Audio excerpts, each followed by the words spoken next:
Okay, so let's go ahead and practice using the Beanstalk service.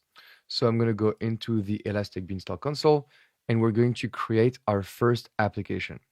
So we have an option to choose either a web server environment or a worker environment. So right now we want to run a website, so we'll choose web server environment. But if we want to process tasks off of a queue, then we would choose a worker environment. But we will only do web server. So let's create an application, and this one is called My Application. Okay. So next we scroll down and we have environment information. So the environment is auto-filled, but I'm just going to call this one My Application Dev, because this is going to represent my development environment. A domain name is going to be automatically generated for my application, and this is how I will access my web servers. Okay, so we scroll down and now we need to choose a platform. So this platform is going to be managed, and I will choose Node.js, and then I will just choose the default options. You may see something different than me, but by using the latest defaults, you should be fine and good to go. Next, we need to choose some application code.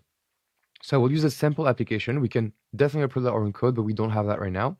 And so this sample application will be matching the environment I have right here. Okay, so let's scroll down. We have presets, and Beanstalk can be quite complicated for the configuration. And as such, we can set recommended values for either a single instance, which is free tier eligible, or high availability, where we have a load balancer, for example, or custom configuration if you wanted to customize everything. Now, to keep things simple, we're going to go over single instance. So click on next.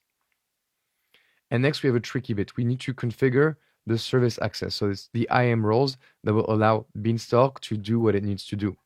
So it's very simple. We can just go ahead and create and use a new service role, and this will create the Elastic Beanstalk service role. Now, I think that right now this is a new console, so there may be a bug and this is not pre-filled. So we need to go ahead and create manually the EC2 instance profile. So as such, I'm going to go into the IAM console. And on the left-hand side, I will go into roles and I will create a role. And it's for a service, it's for EC2. You click on next. Then for permissions policy, you just filter and you type in Beanstalk. And you need to add the web tier, the worker tier, and the multi-container Docker. This should be enough to get started. So we click on next, and then for the role name, enter AWS, then Elastic Beanstalk EC2 role with hyphens in between. Okay, so now we go ahead and we create this role. And this role right here is going to be the one we're using in Beanstalk. So I'll go back here, I refresh this, and as you can see, it got pre-filled. So the AWS Elastic Beanstalk EC2 role. So once you've done that, you're good to go. If you clicked on next, you would have to go over networking and database and instance traffic, scaling, all these kind of things, but they're optional. And right now, the thing we're going to do is just click on skip to review, because we just want to use the defaults that were set for the single instance mode. So make sure under service access that you do have the service role and the EC2 instance profile selected. And when you're good to go, you can definitely look at those, but they're complicated. Click on submit, and this will go and create our first Beanstalk environment. So now if we scroll down under events, as you can see, some events are happening. And these events actually come from a service called CloudFormation. So if you go into the CloudFormation console, we have a look that indeed there is a stack created that has been created by Beanstalk. And this service, CloudFormation, is allowing us to create resources behind the scenes. So I won't go over too much of it, but like as you can see, events describe how the CloudFormation template is being created. And if you go under templates, this is the template that generated our application, and view in designer, we actually have the option to view the kind of architecture that is being created by CloudFormation. As you can see, we have an auto-scaling group, a security group, a launch template, an Elastic IP, and a few more things called wait conditions. So I don't want to linger too much over it, but the idea is that all the resources that Beanstalk wants to create are actually created behind the scenes by CloudFormation.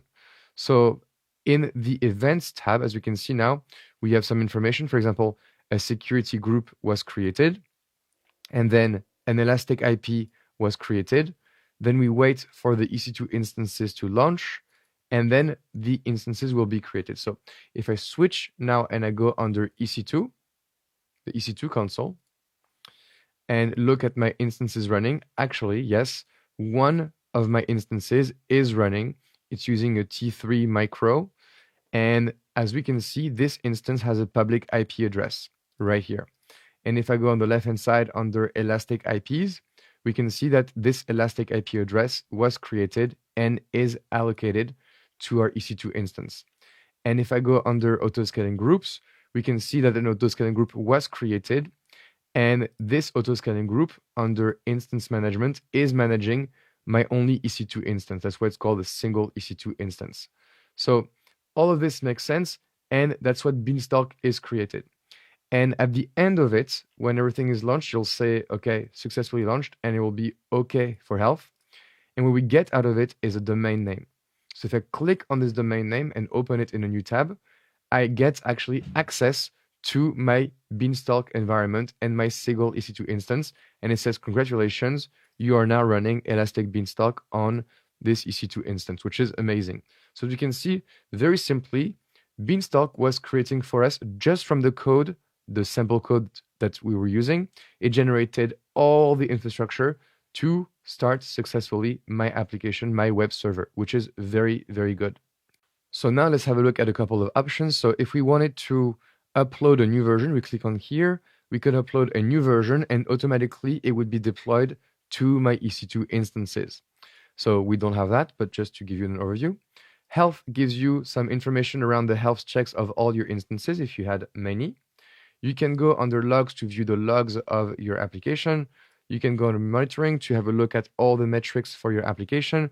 So we get really like some view-centric around all my application itself. The alarms, manage updates, which is when Beanstalk decides to update our entire environment. And then if you click on configuration, you can actually have a look at all the configuration of your Beanstalk environment, modify them and apply them, which are quite well-rounded, but we don't need to know about this right now. Now, more importantly, if we go under my application, as we can see right here, there's my application dev, that's one environment, but I could go ahead and create a second environment, for example, my application prod, and that will allow us to really think about environments overall. So that's it for an overview of Beanstalk. So to reason about it, Beanstalk is centered around code and environments for your code. Whereas if you wanted to look at CloudFormation, the service we had seen before, CloudFormation is used to deploy stacks arbitrarily with any kind of infrastructure. So we've seen all that Beanstalk has created, including my autoscaling group, my EC2 instance, the Elastic IP, and so on. And so if you are in a course that has more Beanstalk lectures, such as, for example, the Certified Developer course, then do not delete your application. We'll be using it more. But if you are done with the Beanstalk lectures, you've known enough for the exam. So what you can do is take your application, do action, and then delete application, and then you will have cleaned up. So that's it. Make your own call, and I will see you in the next lecture.